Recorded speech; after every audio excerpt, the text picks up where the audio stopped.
Hello and welcome, friends. Full disclosure, I'm an NRI, that is non-resident Indian. I've never made a YouTube video before, and this is the first time I'm kind of putting a video out there. And you may ask why? Why are you doing it now? And the reason is that I'm just plain frustrated at the negative attitude to the positive efforts of the current government and leadership in India. Many people say that NRIs lost their right to talk about Indian politics and current affairs because they've already left the field for greener pastures. But you know what? Whatever happens, you can't take the Indian out of the NRI. Whatever happens in India, good or bad, it definitely has an impact on every Indian wherever they are in the world. So most of the NRIs will agree with my point of view that, fir bhi dil hai Hindustani. That's what happens. Okay, so that brings me back to the main reason why I'm putting out the video today. So a couple of days ago, I saw an article on CNN. It was an open letter by South Asian Americans and Allies in Philanthropy. And the reason they wrote the open letter was to take to task Bill and Melinda Gates Foundation because they had given an award to Narendra Modi for Swachh Bharat Abhiyan. And the reasons that they mention in the letter for their opposition to this award is really breathtaking. And I put a link to both the CNN news article as well as the open letter that triggered the news article just below the video on YouTube. So you can check it out for yourself. So in the open letter, they are saying that they have great alarm and dismay that foundation of the stretcher of Bill and Melinda Gates Foundation is giving recognition to PM Modi. And they have characterized Modi as being a very intolerant leader who is persecuting minorities, and any honor given to Modi is just going to embolden him. And this is so way out there. I had to make this video. I had to put this point of view out there so that everyone knows that these guys, the so-called South Asian Americans, are not speaking for every NRI out here. So I definitely do not subscribe to their view. And here are the reasons why. So in their letter, they are talking about Modi being intolerant and having presided over, intolerant policies. But the thing is, they fail to mention how they draw such a conclusion. Because if you ask them, they would go all the way back to the Godhra incident and why Modi took so much time to bring the riots under control. But they would fail to mention that Modi had asked for police support from the neighboring states, which were non-BJP states, and they did not provide the support.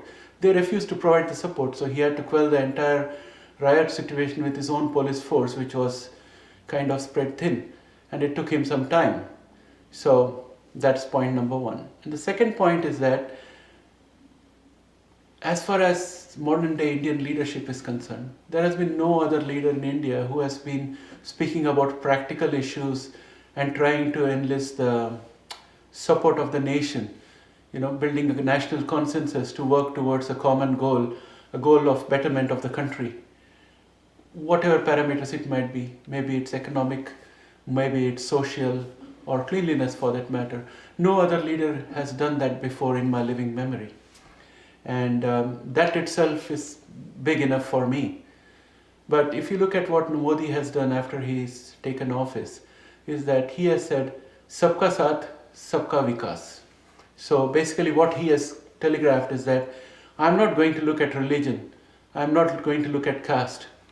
All I'm going to do is to take all Indians forward to progress in all metrics that are counted. So that is not much different from the Gates Foundation of we see equal value in all lives. I don't know how this group of so-called Asian Americans and philanthropists cannot equate these two sentiments. Sabka Saath, Sabka Vikas is the same as we see equal value in all lives. It's not much different from each other.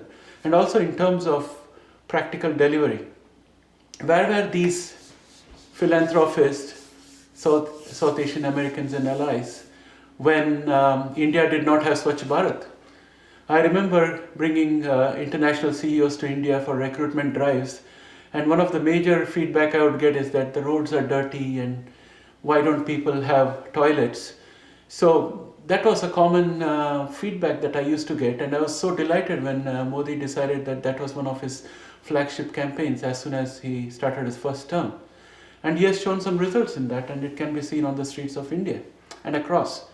So where were these guys at that time? Did they have any such mass movement? Did they enlist the cooperation or imagination of the people of India to clean up the streets and provide toilets? Like Modi has actually provided toilets for millions and millions of households, especially for women in rural areas who found it very difficult, to answer the call of nature during daytime because they didn't have toilets. Now their life is much better. That's not being mentioned. 70 years after independence and we still didn't have electricity in most of the houses. Now it is 100% electrification. All these things have been done by Modi, and he did not ask whether you are a Hindu or a Muslim or a Sikh or a Parsi or a scheduled caste or a scheduled tribe. He just provided it to all the citizens because that's what Sabka Saath, Sabka Vikas means. And most of the people get it. And even the Muslims in India, all of them are patriotic and they don't have to do any extra efforts to prove their patriotism.